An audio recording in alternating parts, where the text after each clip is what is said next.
ወመንፈስ ቅዱስ አሐዱ አምላክ አሜን። ክቡር አባታችን መላከ አሜን ቆሞስ አባ ገብረ ሥላሴ ይርሳው የካቴድራላችን አስተዳዳሪ፣ ሊቃውንተ ቤተ ክርስቲያን፣ አባቶቻችን ካህናት፣ ወንድሞቼ ላይካነ ምስጢር ዲያቆናት፣ አምላከ ምሕረት እግዚአብሔር በሀብቱ ስቦ በረድኤትም አቅርቦ በቅድስናው ስፍራ የሰበሰባችሁ እግዚአብሔር የሚወዳችሁ እግዚአብሔርን የምትወዱት የእግዚአብሔር ልጆች ምእመናንና ምእመናት በወደደና ባፈቀደን በአምላካችን ፍጹም ሰላም እንደምን አደራችሁ? እንደምን አረፈዳችሁ? የቸርነትና የይቅርታ የምሕረት ባለቤት የሆነው አምላካችን እግዚአብሔር ሌሊቱን በሰላም አንግቶ እኛንም ጠብቆ እስከዚህ ሰዓት ስላደረሰን ክብርና ምስጋና ለእርሱ ይሆንልን። ምልዕተ ጸጋ ምልዕተ ክብር የዓለም ሁሉ መክበሪያ አደፍ ጉድፍ ነውር ነቀፋ የሌለባት እናታችን እመቤታችን ቅድስት ድንግል ማርያም ስሟ የተመሰገነ ይሁንልን። ወይቤሎ ተሰየም ላዕለ አሰርቱ አህጉር፣ በአስሩ አገሮች ላይ ተሾም አለው። የሉቃስ ወንጌል ምዕራፍ 19 ከቁጥር 17 ላይ ይህንን ኃይለ ቃል ታገኙታላችሁ። በዚህ ኃይለ ቃል ነው የምንነጋገረው የምንማማረው ማለት ነውና የምስጢር ባለቤት የሊቃውንት አምላክ አምላካችን እግዚአብሔር ምስጢሩንና ማስተዋሉን ለሁላችንም ያድለን። እንደሚታወቀው ዛሬ የዐቢይ ጾም 6ኛ ሳምንት ላይ ነው ያለነው። በቅዱስ ያሬድ ስያሜ ገብርኄር የሚለውን ስም አግኝቷል። ሳምንት ደብረ ዘይት ነበረ። ጌታችን የአምላካችን የመድኃኒታችን የኢየሱስ ክርስቶስ የዳግም ምጽአት ትምህርት ተምረናል። የዛሬውን ትምህርት ከዚያ ጋር አንድ ነው። ጌታችን አምላካችን መድኃኒታችን ኢየሱስ ክርስቶስ በደብረ ዘይት ተራራ ላይ ሆኖ የማቴዎስ ወንጌል ምዕራፍ 24 ምዕራፍ 25ን አስተምሯል። ይኸውም ስለ ዳግም ምጽአት የሚናገር ነው። ስለ ዳግም መምጣት ጌታ ሲያስተምር ያኔ ትምህርቱን የሰሙ ሐዋርያት፣ ትምህርቱን የሰሙ ሕዝቦች ምጽአት ያን ጊዜ የሚደረግ መስሏቸው ነበር። በዚያው በጌታ ዘመን ወይም ጌታ ካረገ በኋላ በሐዋርያት ዘመን ምጽአት የሚደረግ መስሏቸው ነበር። ይህንን ሲገልጥ ወንጌላዊው ምጽአት ያኔ የሚደረግ መስሏቸው ነበረ ይልና ወንዘ ይነግሮሙ ዘንተ ከመሶቢያ ታስተሪ መንግሥተ እግዚአብሔር።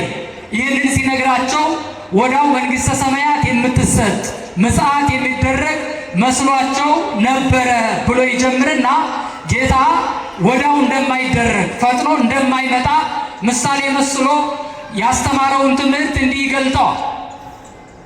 አንድ ሰው ነበረ፣ የከበረ ሰው፣ ባለጸጋ የሆነ ሰው በኢየሩሳሌም አካባቢ የሚኖር በኢየሩሳሌም ዙሪያ የነበረ አንድ ሰው ነበረ።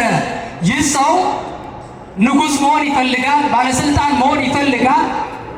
ያንን ስልጣኑን የሚያገኘው ደግሞ በኢየሩሳሌም ሳይሆን ወደ ሮም ሂዶ ከሮም መንግስትን ይዞ መጥቶ የኢየሩሳሌምን ሕዝቦች እስራኤልን ለመምራት ለማስተዳደር የወደደ የፈለገ ሰው።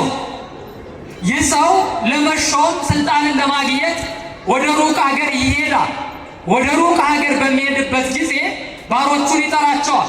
ባሮቹን ይጠራቸውና ወጥተው ወርደው ይነግዱ ዘንድ 10 ምናን ይሰጣቸዋል፣ ወይም 10 መክሊትን ይሰጣቸዋል።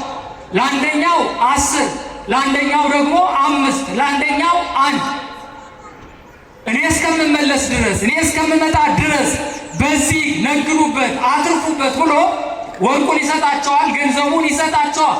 ወሰብአ ሀገር ውስጥ ይጸልይዎ፣ የአካባቢው ነዋሪዎች የሀገሩ ሰዎችም ይህን ሰው ይጠሉት ነበረ። ምንም ቢጠሉት ይህ ሰው መንግስትን ይዞ መጥቷል። አይወዱትም፣ ይጠሉታል። ጠልተው ብቻ አልቀሩም። ወፈነው ተናብልተ ድሬው እንዘይብሎ ይንፈቅዶ ለዝንቱ ይንግስ በላዕሌነ። ይህ ሰው በእኛ ላይ ይነግስ ዘንድ አንፈልግም፣ እርሱ ያስተዳድረን ዘንድ እርሱ ይመራን ዘንድ አንፈልግም ብለው የሚጠሉት የአገሩ ሰዎች ሰዎችን ይልካሉ ከኋላ። ግን ሰው እንዲህ ሊደረግም መንግስትን ይዞ ተመለሰ፣ አሸንፎ ተመለሰ።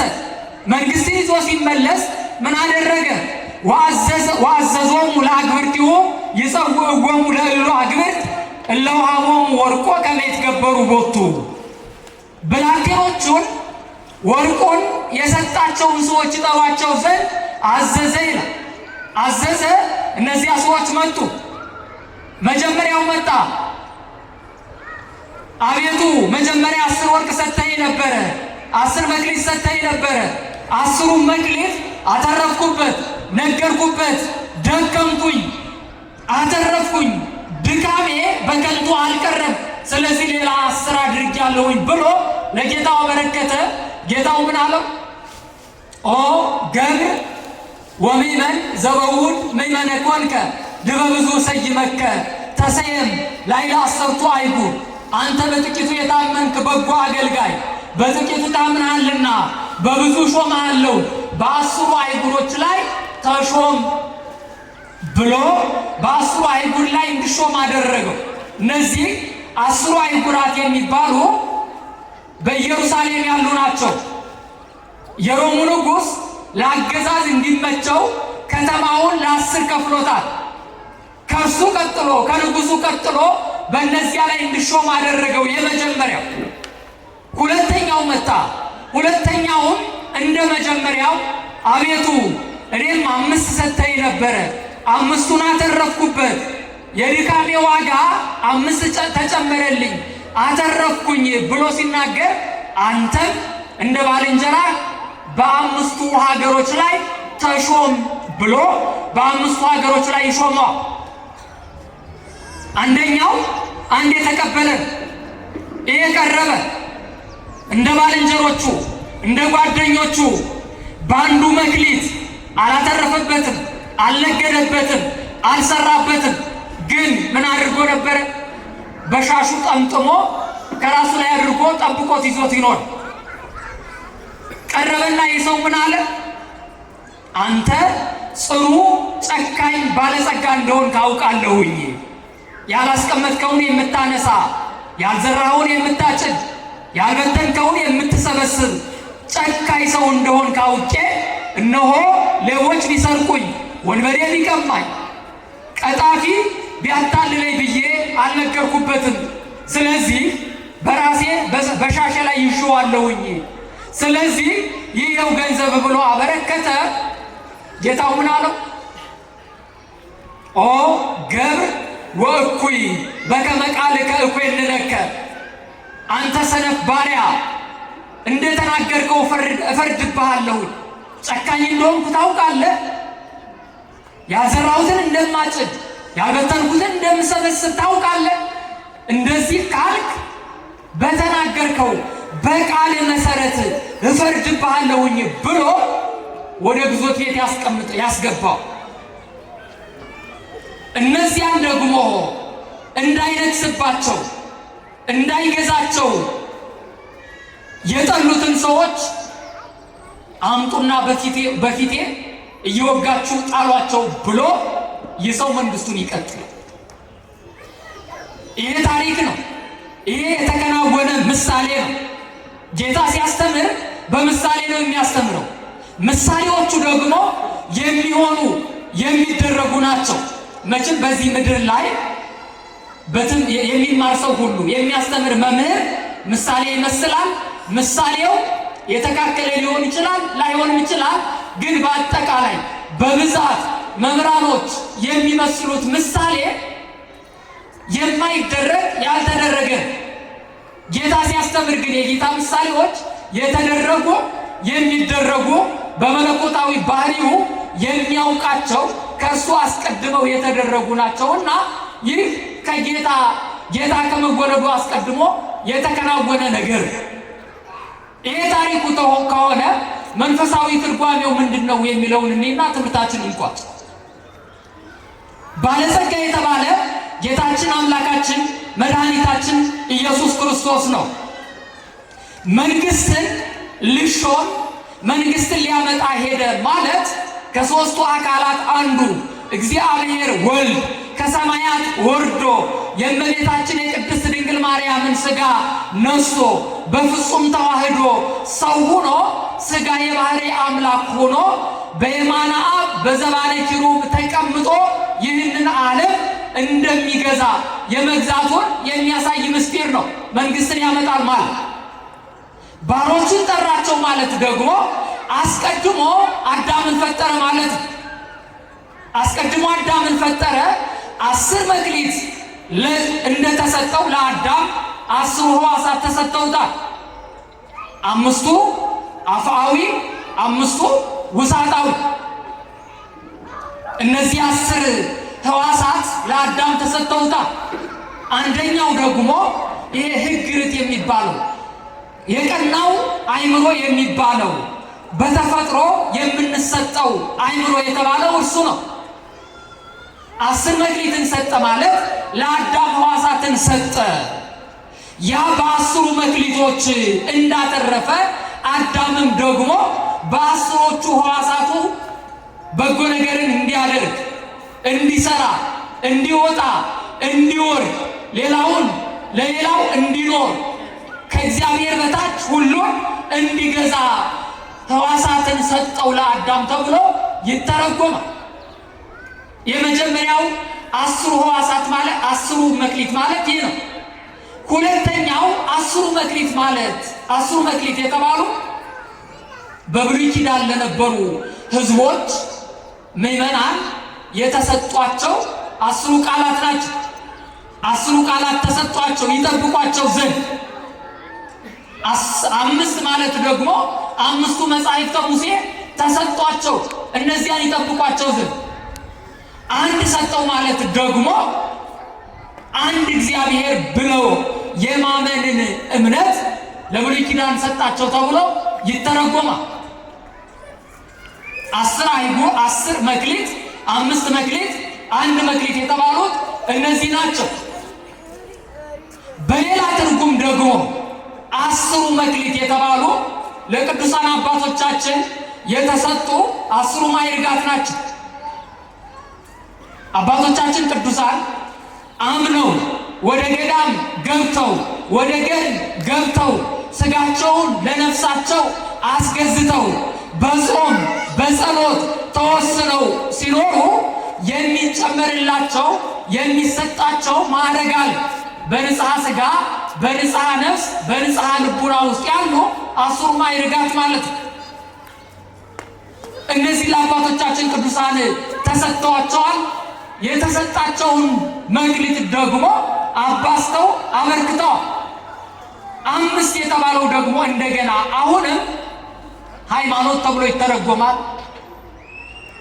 ጥምቀት ተብሎ ይተረጎማል፣ ልጅነት ተብሎ ይተረጎማል፣ ከዊነ ሰማዕት ሰማዕት መሆን ተብሎ ይተረጎማል፣ ተአምኖ ኃጢአትን መተማመን ተብሎ ይተረጎማል። 5 መክሊት የተባሉት በሁለተኛው እነዚህ ናቸው። አንደኛው የተባለ ደግሞ ሃይማኖት። ሃይማኖት ለማንኛውም ሰው ተሰጥቷል። በብሉይ ኪዳን ለነበሩ፣ በአዲስ ኪዳን ላለ፣ ከዚህ በኋላ ለሚነሳውም ትውልድ ማለት ነው። 10 መክሊት ማለት ሌላኛው ይህ ነው። የመጨረሻው 10 መክሊት ማለት አሁንም እንደ መጀመሪያው ለብሉይ ኪዳን ሰዎች እንደተሰጣቸው 10ሩ ቃላት ለእኛ ተሰጠውና 5ቱ ማለት ደግሞ አሁንም እንደገና 5ቱ አዕማደ ምስጢራት ተብለው ይተረጎማል። 5ቱ አዕማደ ምስጢራት፣ ሁለተኛ ደግሞ ጌታ ያስተማራቸው 6ቱ ቃላተ ወንጌል። እነዚህ ለእኛ ለሐዲስ ኪዳን ምዕመናን ተሰጠውና እንድንሰራቸው፣ እንድንተገብራቸው፣ እንድናበረክታቸው፣ እንድናተርፍባቸው ማለት ነው። እነዚህን መክሊት ተቀብሎ ያበረከተውን ሰው ነው እንግዲህ በመጀመሪያ አዳምን፣ በሁለተኛ ደረጃ በብሉይ ኪዳን ያሉ ሕዝቦችን፣ ሶስተኛ ደግሞ እኛ አንድ ሁነን እንሰራቸዋለን፣ እንተገብራቸዋለን። በመጨረሻው ዘመን ጌታ ሁለተኛ በሚመጣበት ጊዜ እነዚያ መክሊት የተቀበሉት ጌታቸው ሲመጣ ገዣቸው ሲመጣ የሰጣቸው ሲመጣ አበርክተው እንደሰጡት ሁሉ እኛም ደግሞ በዕለተ ምጽአት እነዚህ የተሰጡንን መክሊቶች ይዘን እንቀርባል። ለእያንዳንዳችን መክሊት ተሰጥቶናል። በስጋዊ በመንፈሳዊ በቤተ ክርስቲያን በዓለማዊ ትምህርታችን በኑሯችን በእያንዳንዱ እንቅስቃሴያችን ሁሉ መክሊት ተሰጥቶናል። የሰው ልጅ ወደዚህ ምድር ሲመጣ ስንወለድ ይችን ዓለም ስንቀላቀል ይዘነው የምንመጣ ከእግዚአብሔር ያገኘነው አንድ ነገር አለ። እርሱም መክሊት ተብሎ ይተረጎማል። መክሊት ነው። የተሰጠው ነገር ደግሞ አበርክተነው አትርፈንበት እንድንመሰገንበት ነው የተሰጠን። ይሄ ጥያቄ ሁላችንን ይጠብቀናል ማለት ነው ወደፊት። ይሄ ሁሉ ከተደረገ በኋላ ጌታ ምን ይላል? አዳምን በአስሩ አህጉር ላይ ተሾም ማለት በአስሩ አህጉራተ ገነት ላይ ተሾም ማለት አባቶቻችን መተርጉማን ገነት ከዚህ ከምድር እኛ ካለንበት ዓለም በመልአኩ ክንድ 30 ክንድ ርቃ የምትገኝ ቦታ ነው፣ በምድር ያለች ማለት ነው። እና በሷ 10 ቦታዎች እንደገና ሌላ ደግሞ ተጨማሪ 5 ቦታዎች በአጠቃላይ 15 አህጉራት አሏት ገነት ማለት። በ10 አህጉር ላይ ተሾም ማለት በ10 አህጉራተ ገነት ላይ ተሾም ብሎ አዳምን አሰለጠነው ማለት ነው። እንደገና አሁንም በ5 አህጉራት ላይ ተሾም ማለት ደግሞ ማዕከላዊ የሆነውን ጸጋ የተቀበለው ማዕከላዊ የሆነውን ትሩፋት የሰራው ሰው በገነት በ5 አህጉራት ላይ ይሾማል ማለት ነው። አንድ የተሰጠው እንዳላተረፈበት ሁሉ አንደኛው ሃይማኖት ነው ብያቸዋለሁ። ሃይማኖት ተሰጥቶት በሃይማኖቱ ያልተጠቀመበት ስራ ያልጨመረበት ሰው ከነዚህ ከ15ቱ አህጉራት ወጥቶ በሲኦል በገሃነም ይጣላል ማለት ነው። በጨለማ ቦታ ጣሉት፣ አውጡት፣ ከኔ አስወግዱት ብሎ ያ የጌታውን ገንዘብ ያላተረፈበትን በግዞት ቤት እንዳኖሩት ሁሉ እኛ ሁላችን ሃይማኖት ተሰጥቶናል፣ አምነናል በእግዚአብሔር። ሃይማኖታችን ደግሞ ብቻውን ስለማይጠቅም ሃይማኖት ብቻውን አያጸድቅም። ክርስቲያኖች በጣም ማወቅና መረዳት ያለብን ነገር ማመናችን ብቻ ሊጠቅመን አይችልም። ከእምነት ጋር ምን ያስፈልጋል? ስራ ያስፈልጋል፣ ገድል ያስፈልጋል፣ ሕግ መጠበቅ ያስፈልጋል፣ ትሩፋት ያስፈልጋል። እነዚህ ካልተጨመሩበት ሃይማኖት ብቻውን ሊያጸድቅ ስለማይችል ያ ሰው አምኖ ስራ ያልሰራ ሰው ነው ባላንዱ መክሊት ማለት ነው። እንግዲህ ጌታቸው በመጣ ጊዜ ላበረከቱት ላተረፉት በ5 አህጉራት ላይ እንዲሾሙ እንዳደረጋቸው ሁሉ እኛ ደግሞ በተሰጠን መክሊት ካተረፍንበት በ5 አህጉራተ ገነት በ10 አህጉራተ ገነት እንሾማለን፣ ወደ ጌታችን ደስታ እንገባለን ማለት ነው። በ10 አህጉር ላይ ተሾም ማለት ይህ ነው። ይህ የተከናወነ የሚፈጸም የሚደረግ ታሪክ ነው ክርስቲያኑ። እኛም ደግሞ ዛሬ በቅድስት ቤተ ክርስቲያን ተሰብስበን ይህንን ስንሰማ ይህንን ወንጌል ሲተረክልን ሲሰበክልን የትኛው ላይ ነው ያለነው ብለን ራሳችን ጠይቀን የተሰጠንን መክሊት አውቀን በዚያ ልናተርፍ ያስፈልጋል ማለት ነው። ሁላችን ነጋዴዎችን ክርስቲያኑ ታላቁ የቤተ ክርስቲያን ሊቅ አባ ጊዮርጊስ ዘጋስጫ ምን ይላል? እመቤታችን ቅድስት ድንግል ማርያምን ሲያመሰግናት እኔ ነጋዴ ነኝ አለ። እኔ ነጋዴ ነኝ፣ ልጅሽ ደግሞ እንቁ ነው፣ አንቺ መርከብ ነሽ ብሎ እንደተናገረ እመቤታችን ቅድስት ድንግል ማርያም መርከባችን ናት፣ ቤተ ክርስቲያን መርከባችን ናት። እኛ ደግሞ በጽድቅ ዓለም ላይ በጽድቅ ገበያ ላይ የምንመላለስ ነጋዴዎች ነን። ወርቁ ጌታችን አምላካችን መድኃኒታችን ኢየሱስ ክርስቶስ ነው። ያንን ወርቅ ያንን እንቁ የሆነ ጌታን ለማግኘት ዛሬ መክሊታችንን ማትረፍ አለብን የሚለውን መልእክት ቅድስት ቤተ ክርስቲያን ታስተላልፋለችና በዚህ ጸንተን እንድንኖር አምላካችን እግዚአብሔር ይርዳል። ያስተማረን የገሰጸን የአባቶቻችን አምላክ ክብርና ምስጋና ለእርሱ ይሁንልን። ይቆየ